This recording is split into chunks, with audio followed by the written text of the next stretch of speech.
Salut tout le monde, j'espère que vous allez bien. Moi, je suis Mohamed Fawaz Adegbidi, trader en chef de Global Market Investment.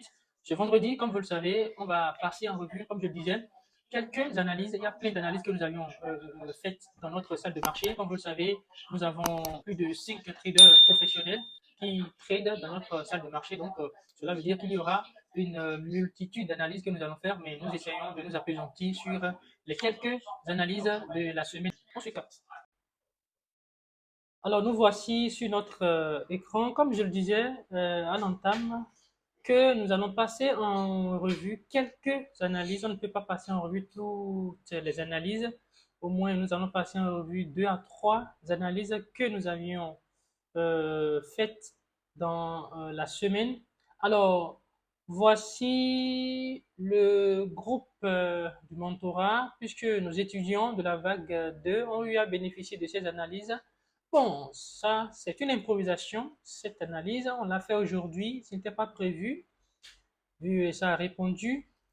Ça, je vais le projeter sur mon écran. Vous voyez, c'est le dollar, l'or contre le dollar américain. Nous sommes ici en 3 minutes. Il faut savoir que c'est l'analyse que nous avions préalablement faite ça.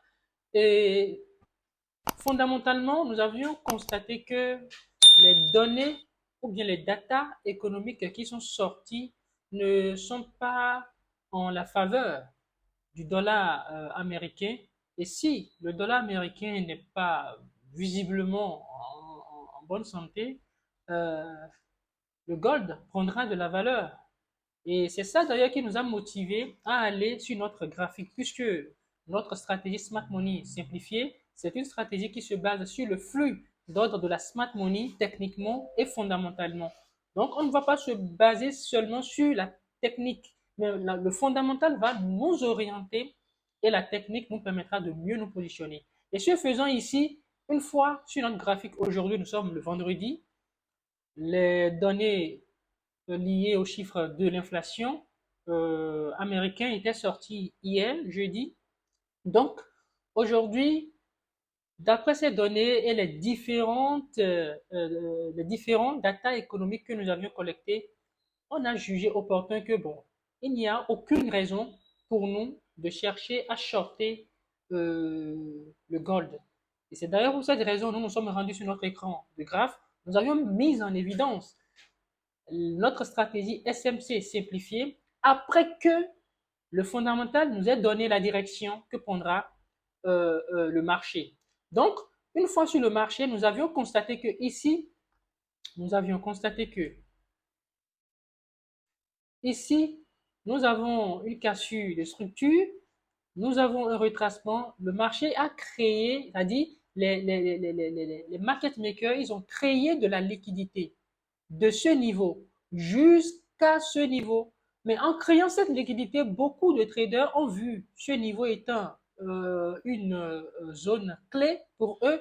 Mais malheureusement, c'est une zone piège. Et c'est ça d'ailleurs qui nous a permis de le caricaturer à cette zone où nous avions dit que nous avons le founded area trap, c'est-à-dire une zone financière, mais c'est un piège. Mais après cela, on a vu que nous avons ici notre golden zone. Je pense que la golden zone, c'est une zone vraiment, vraiment puissante que Global Market Investment met en exergue dans sa stratégie SMC simplifiée. Et nous avions identifié ce niveau. Après que le prix ait fait une trappe, nous sommes rentrés automatiquement sur ce niveau. Et le timing, il est très important. Le timing, c'est très important. Le timing vient pile poil à la période de la journée durant laquelle il y a le plus de volatilité, qui n'est rien d'autre que la session de New York, la session new-yorkaise. Et qu'est-ce que cela a donné en conséquence? Voilà ce que ça a donné. Après, voilà ce que ça a donné. Et si on essaie d'aller sur notre graphique, voilà ce que cela a donné sur notre écran de graphe XAUUSD. Voilà ce que ça a donné sur l'écran du graphe. C'est toujours en cours. Ça évolue actuellement. Ça évolue actuellement. Alors voilà le gold. Voilà le gold. Comme je le disais, c'est une improvisation parce que cette analyse, on l'a fait aujourd'hui. Ce n'était pas dans la liste de revues que je voulais faire aujourd'hui. Mais quand nous revenons en 30 minutes, cette analyse, on l'a fait le 9 juillet 2024. Et qui dit 9 juillet, on l'a également publié dans notre groupe avec les étudiants. On l'a posté le mercredi passé. Le mercredi passé, c'est le gold. Le voici. Vous voyez, puisque le gold est dans une forte tendance haussière, il n'y a aucune raison pour nous de chercher à shorter le marché. Si nous shortons le marché, c'est du scalping ou bien de l'intraday. Nous avions fait notre analyse, bien évidemment. Nous avions constaté ici qu'il y a une prise de liquidité et l'intention des faiseurs de marché a été identifiée à ce niveau. Il y a un piège également. Il faut constater que la liquidité, c'est le carburant du marché. La liquidité, c'est l'essence du marché. La liquidité, c'est en quelque sorte l'énergie du marché. Sans la liquidité, je pense que une voiture ne peut pas bouger. C'est de la même manière, sans la liquidité, le marché ne peut pas bouger. Et c'est quoi la liquidité? C'est l'argent. Là où vous et moi, nous nous plaçons pour faire nos entrées, c'est de la liquidité pour la smart money, l'argent intelligent. Et c'est cette aptitude que Global Market Investment essaie de dénicher avec notre stratégie combinée avec le fondamental. Avec le fondamental, vous avez déjà dit que le gold doit monter. Donc, notre vision maintenant, c'est de chercher des opportunités pour surfer le mouvement des gros poissons, parce que nous sommes des petits poissons. Alors, ici, prise de liquidité, intention, il y a un piège qui a été placé ici. Et ce piège, le prix, on a jugé opportun que le prix reviendra le prendre. Et effectivement, le prix est revenu le prendre. Le prix est revenu le prendre. Et c'est ça d'ailleurs qui a fait que nous avons le résultat ici. Et après, sur le gold, voici ce que ça a donné. Vous voyez?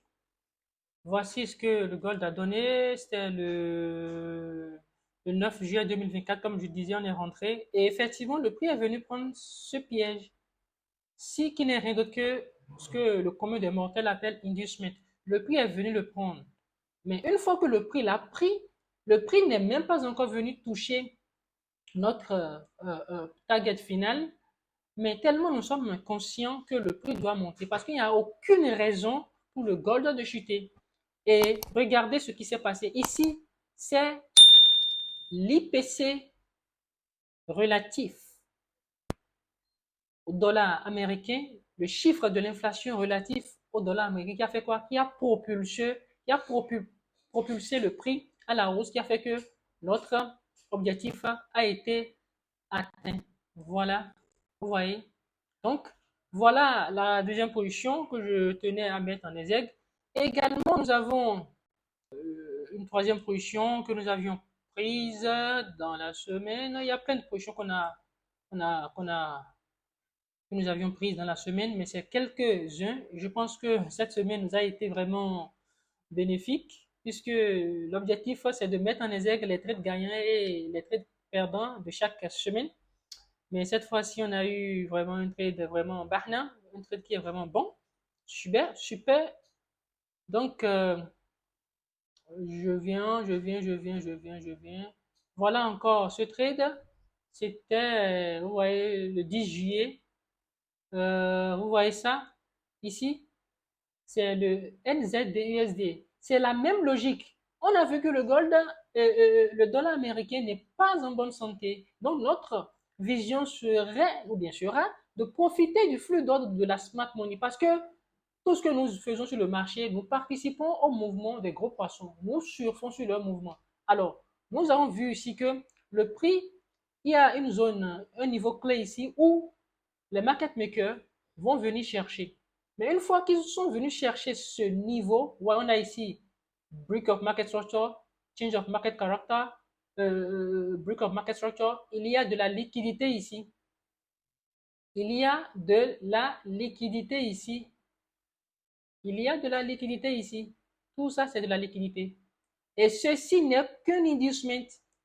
Et effectivement, qu'est-ce que le marché a fait? Les market makers sont venus prendre de la liquidité. Et après avoir pris cette liquidité, ils ont fait quoi? Après avoir pris cette liquidité, vous voyez, Ils ont fait quoi?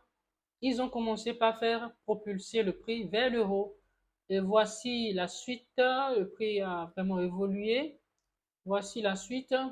Dans le groupe, voilà, voici la suite. Oui, voici la suite. Et ici également, c'est le NFP qui a propulsé, l'IPC, autant pour moi, l'IPC qui a propulsé le prix à la hausse. Bien vrai, les gens disent que les data économiques sont des accélérateurs de setup, oui, mais il faut savoir les interpréter. Et il faut savoir que est-ce que ce data économique aura un impact court terme, moyen terme et long terme. Et c'est ça qui différencie Global Market Investment. Nous avons l'aptitude de faire quoi? De décortiquer, d'interpréter et de déduire ce que veut faire les gros poissons à travers les data économiques parce qu'il y a une différence entre lire et il y a une différence entre les annonces, tout ce que nous observons sur le calendrier économique et les data économiques. L'analyse fondamentale va au-delà de ce que nous voyons sur, que ce soit sur investing.com, que ce soit sur Forest Factory, que ce soit sur My Facebook, ça va au-delà de ça. Et c'est cette aptitude que nous essayons d'inculquer à chaque apprenant, chaque étudiant que nous accompagnons. J'espère que ce récap vous a été bénéfique et nous espérons que ça va impacter positivement votre vision, votre manière d'aborder le marché. Je vous remercie. Abonnez-vous à notre chaîne. N'hésitez pas à cliquer sur la cloche de notification et intégrer les différents liens qui se trouvent et intégrer et cliquez sur les différents liens qui se trouvent dans le bio pour être redirigé dans nos groupes où vous aurez plus de contenu exclusif.